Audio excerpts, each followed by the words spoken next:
पिछले 4-5 साल में मैंने महसूस किया कि गुफ्तगू में भी, ख़ासतौर पे कराची में एक स्पीच थी आपकी जिसमें बहुत सारे मुख्तलिफ पार्टीज़ के रिप्रेजेंटेटिव्स जो है वो बैठे हुए थे।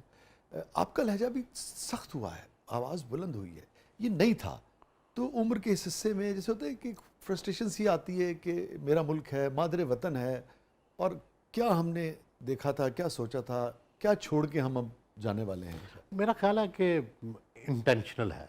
अच्छा, स्ट्रेटेजिक है। स्ट्रेटेजिक है और उसकी रीज़न ये होती है कि मुखातिब कौन है। अच्छा, कि उस वक्त जो मुखातिब थे उससे पहले गुफ्तगू क्या हो रही थी। हाँ ये भी है कि मतलब वहाँ पे MQM थी, हाँ, वहाँ पे जमात इस्लामी थी। मुस्लिम लीग नून थी, जमात इस्लामी थी, तो आईना दिखाना हाँ, ज़रूरी था। और जब आईना दिखाते हैं तो थोड़ा आप अपनी इस बात पर जोर भी देते हैं। ठीक है। तो उसका फ्रस्ट्रेशन से कोई ताल्लुक नहीं। नहीं, फ्रस्ट्रेशन नहीं, मैं तो पाकिस्तान पे बहुत उम्मीद देखता हूँ और कोई मुझे कभी कोई ये मायूसी नहीं हुई कि पाकिस्तान का मुस्तकबिल कोई नहीं, जमहूरियत का मुस्तकबिल कोई नहीं। Very good. मैं जमहूरियत, पाकिस्तान, आइन, इसी का मुस्तकबिल देखता हूँ। इंशाल्लाह। इसके अलावा कोई ऑप्शन ही नहीं है। इसके अलावा कोई ऑप्शन नहीं। मैंने ये सवाल इसलिए भी किया कि चौधरी एजाज साहब को कुछ अर्सा पहले हमने इंटरव्यू किया, तशरीफ़ लाए वो, और मुझे मैंने उससे तो इजहार नहीं किया, मगर मुझे अफसोस हुआ कि चौधरी साहब ने भी, मतलब मेरी राय है, उन्होंने रेवोल्यूशन की बात की। तो और मैं एक तालिब इल्म की हैसियत से समझता हूँ कि रेवोल्यूशन बहुत बिगाड़ खूनी लेके होता आता है, खूनी होता है ना।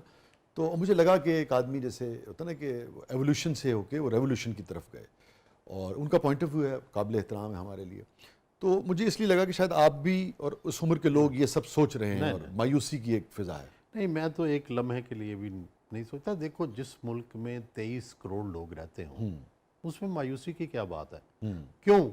मैं आबादी को भी उम्मीद की वजह समझता हूँ। हाँ, लेकिन सोहेल भाई 23 करोड़ लोगों में मायूसी की बात यह है कि 10 करोड़ से ज़्यादा गुर्बत की लकीर से नीचे हैं। देखें, गुजारिश ये है कि दुनिया में कहाँ गुर्बत नहीं है। 3 करोड़ स्कूल से बाहर हैं बच्चे। देखें, ये सब हकायक हैं, लेकिन पहली तो बात यह है कि क्या हम वतन से अपनी कमिटमेंट से बाज आ नहीं, जाए। वो तो बिल्कुल सवाल ही पैदा अच्छा, दूसरी बात है कि प्रॉब्लम है। दुनिया के किस मुल्क में प्रॉब्लम नहीं है? हमारे ज्यादा है। ठीक है, तो किसने रिजॉल्व करने हैं? कोई बाहर से तो आके नहीं करने। यस। अगर ना उम्मीदी पैदा कर लें तो कर लेंगे। हाँ, और ख़राब हुई और ख़राब होंगे। मैं चाइना में गया और उनके कैपिटल में, बीजिंग में था, तो मैंने कहा चलो यार आज ज़रा ये 5 स्टार्स की लाइन है बाहर, तो इससे नीचे जाके देखें। तो मैं गली में पीछे जाता गया, वहाँ भी मंजियाँ पड़ी हुई थी, लोग मंजी पे बैठ के शेव कर रहे थे। हाँ जी, साथ ही बाथरूम उसी तरह के जिस तरह के हमारे हैं, वो बैठे हुए थे, वो उसी तरह हांडी पक रही थी, लोग रोटी खा रहे थे। तो देखो, हर कौम में मसाइल हैं। आप अमेरिका के किसी डाउन वो चले जाए जहाँ ब्लैक एरिया है, वहाँ उसी तरह गंद नजर आएगा। अब वो अमेरिका के अंदर है, पिछले 100 साल से है। मुख्तलिफ अमरीका, बिल्कुल बिल्कुल अमेरिका। आप एशियन साइड पे जाएं लंदन में, आप बंगाली साइड पे जाएं, वहाँ गंद पड़ा हुआ है। तो ये दुनिया में देखो डाइवर्सिटी है तो है। ये तो नहीं कि सारी दुनिया ही तरक्की कर गई है, नहीं। सवाल ये होता है कि भाई हम पहले से फर्ज करें, आप और मैं ये कहते हैं कि हम मायोपिक हो गए हैं, हमें बाकियों के हालात का पता नहीं, हमारे चूंकि बेहतर हुए हैं इसलिए हमें लगता है हर एक के बेहतर। नहीं, सवाल ये है कि क्या सारी जो पाकिस्तान है इसके हाउस होल्ड में पहले से बेहतर आई है कि नहीं आई। मतलब मोची, मुझे याद है बचपन में हर गली के नुक्कड़ पे मोची होता था। नहीं लभदा, क्यों? जुत्ती नवी लेनी पैंदी। हाँ, मोची इसलिए होता था कि लोग जूतियां गांठने के लिए देते थे। जी हाँ, अगर फर्ज करो लंबी चलाते थे। हाँ, फर्ज करो आज भी अगर वही सूरत हाल होती तो चलो उन गरीबों के लिए ही 30% के लिए मोची होता ना। क्यों मोची खत्म क्यों हो गया? ठीक है, तो इसके मतलब है कि ओवरऑल तब्दीली आई है। ठीक ठीक। ਇਹਨੇ ਤੇ ਜੁੱਤੀ ਨਹੀਂ ਸੀ ਹੁੰਦੀ ਜਿੰਨੇ ਦੇ ਤਰੋਪੇ ਲਵਾ ਲੈਂਦੇ।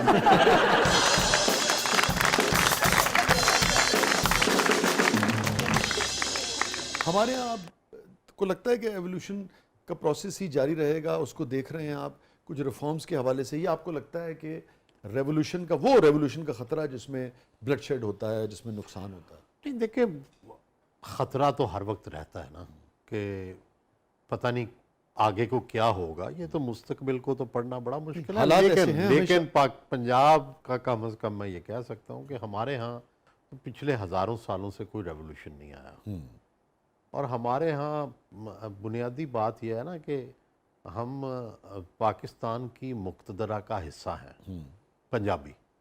अगर बलोची ये एक समझते हैं या खैबर पख्तूनख्वा ये समझता है तो कोई गलत तो नहीं है। उसकी वजह यह है कि हमारी रिश्तेदारियां हैं एक दूसरे से तल्लक है, चाहे हम उनके इक़दामात नापसंद भी कर रहे हों या वो हमारे खिलाफ भी हों, तो शायद जब वो चपत हमें लगाते हैं तो वो उतनी सख्त नहीं लगाते जितनी बाकियों को लगाते हैं। तो बुनियादी तो बात है कि हमें जहनीत बदलनी होगी, चाहे वो मुक्तदरा है चाहे हम हैं। पहले तो सब रियासत के साथ सबकी कमिटमेंट जो है बड़ी वाज़ेह होनी चाहिए। दूसरी बात यह है कि इंसाफ पर मबनी मुआशरा होना चाहिए। ये जो आपने बात की, ये लाज़िम बात है, हम और आप जो सोच रखते हैं जिसमें हम समझते हैं कि जिस इमरानी मुआहदे के तहत पाकिस्तान इस वक्त चल रहा है, उसमें हम समझते हैं कि होना ये चाहिए कि हमारा बलोची भाई, सिंधी भाई, पख्तून भाई, गिलगिती भाई, हम सब के बिल्कुल यकसा एक जैसा सलूक हो और चपत भी एक वजह हुए अगर ठीक है ना। तो ये देखते हैं आप कि हम बिल्कुल एक हो सकेंगे आने वाली दिहाइयों में। हमारे किसी बलोची भाई को ये खदशा ना हो कि आपका ताल्लुक जो है मुक्तदरा वाले देखिए पंजाब को बड़ा मेजर रोल अदा करना होगा। देखिए हमारे यहाँ बड़ी बदकिस्मती है कि शिया को मार पड़ती है तो सुन्नी उसके साथ खड़े नहीं होते, ठीक है, और जब कोई सुन्नी का नुकसान होता है तो शिया फिर उसी तरह लातलकी का इजहार करते हैं। तो जब तक अब दुनिया में सोसाइटियाँ तब आगे बढ़ी हैं कि जो भी मजलूम हो दूसरा उसका साथ दे। अगर आप ये नहीं करेंगे, आज बलोचों का साथ नहीं देंगे, कम अज़ कम उनके हकूक़ के लिए बात नहीं करेंगे, खैबर पख्तूनख्वा में अमन के लिए बात नहीं करेंगे, तो फिर तो हालात ख़राब होंगे। अगर आपने पाकिस्तान की मुआशी तरक्की करनी है, इंतहाई बाखबर सहाफ़ियों में आपका शुमार होता है। आप समझते हैं कि कुछ ऐसी सोच अब पाई जा रही है जो टॉप ब्रास है मुख्तलिफ इदारों की, डिसीजन मेकर्स की, सियासत में भी, इदारों में भी, जिसकी तरफ आप इशारा कर रहे हैं, जो पाकिस्तान को आने वाली दहाइयों में एक कर सके? मेरा ख्याल है हो जाएगी डेवलप। बाज़ औक़ात चीज़ें होती हैं कि इस वक्त पहली तो चीज़ शुरू हो चुकी है।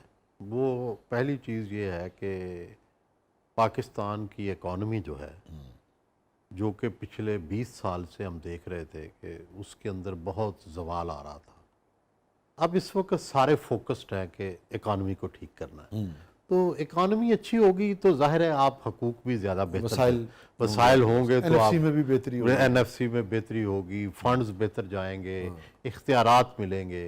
तो ये एक एलिमेंट। दूसरा सोच की तब्दीली। मैं भी कह रहा हूँ, आपको महसूस होता है कि हुई है? नहीं, सोच की उतनी तब्दीली नहीं जितनी होनी चाहिए। अच्छा, होनी ज़्यादा चाहिए, है कम। रिदा,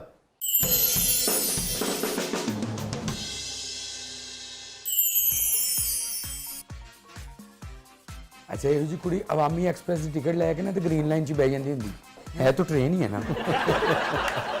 जी सोहेल भाई जी, जादुई संदूक जी माशाल्लाह। और देखें इसमें जादूगर दानिश्वर, नहीं मैं दानिश्वर का हूँ। देखें इसमें तो सारी चीज़ें हमारी यादों की हैं। हाँ, मुझे याद है कि ये जो तख्ती है, ये तख्ती हमारे लिए सबके लिए लाजमी होती थी। हम एक गवर्नमेंट स्कूल में प्राइमरी में पढ़ते थे, तो इसके साथ गाची होती थी, और रात को हम गाची मल के इसको रखते थे, सुखाते थे, फिर सुबह लिखते थे, स्कूल साथ लेके जाते थे, कलम दवात होती थी। तो ये एक पूरे अहद की जो याद दिलाती है। अब ना ये तख्तियां हैं, ना वो हैंड राइटिंग है, ना वो दवात है, ना वो कलम है, वो स्याही कपड़ों पे गिर जाती थी, हाथों पे लग जाती थी। ये लूडो है, कभी कभी कुट भी पै जाती होती, बड़ी जोर से लगती थी, बड़ी जोर से लगती थी। ये जो है जनाब लूडो, हाँ ये हमारी गरीबाना गेम लूडो, हम इस पे खेलते थे, फिर उसके अंदर इनोवेशन करते थे, जोड़े बना लेते थे, हाँ जी, एक दूसरे की गाटियां मार देते थे। सर चीटिंग कितनी करते थे? चीटिंग भी कर लेते थे। ये डोई है जी, ये डोई से भी कभी मार पड़ जाती थी माँ से। तो वो डोई थी और आपको पता है हांडी होती थी, मिट्टी की हांडी, डोई, फिर बाहर सेन के अंदर बना हुआ था जो है बेड़ा, बेड़ा। तो वो सब कुछ जो है वो अब तो माजी की यादें हैं। आज एक नई दुनिया है। अब मेरा ख्याल है बच्चों को तो इनके चीजों के नाम भी नहीं पता आते भी नहीं होंगे। होगा। तो वालदा ने कभी आपको डोई से कभी होता है ना, माएं मैं इकलौता बच्चा था, मैं माँ का तो बहुत ही लाडला था। वालिद साहब से मुझे फिर भी 2-4 दफा थप्पड़ पड़े हैं। लगा देते थे? ओहो, मुझे आखिरी थप्पड़ बीए में पड़ा है। बाकी वो सरगोदा पढ़ रहे थे ना? हाँ, मैं सरगोदा पढ़ रहा था, घर गया हुआ था, फिल्म देखने गया।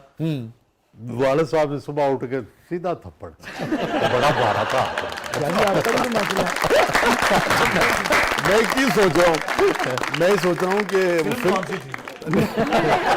अच्छा, ये जो फिल्म वाला काम है ना, ये हम सरगोदे करते थे। हाँ उधर ख्याम और रेक्स शाहीन में में, रेक्स में, तो मैं वहां पढ़ता था चूंकि। और ख्याम के समोसे, हाँ, सुभान अल्लाह। आपका तो सरगोदा दामन का साथ है। जी जी जी। ख्याल में ही कयाम होता था। Stay with us, stay with us.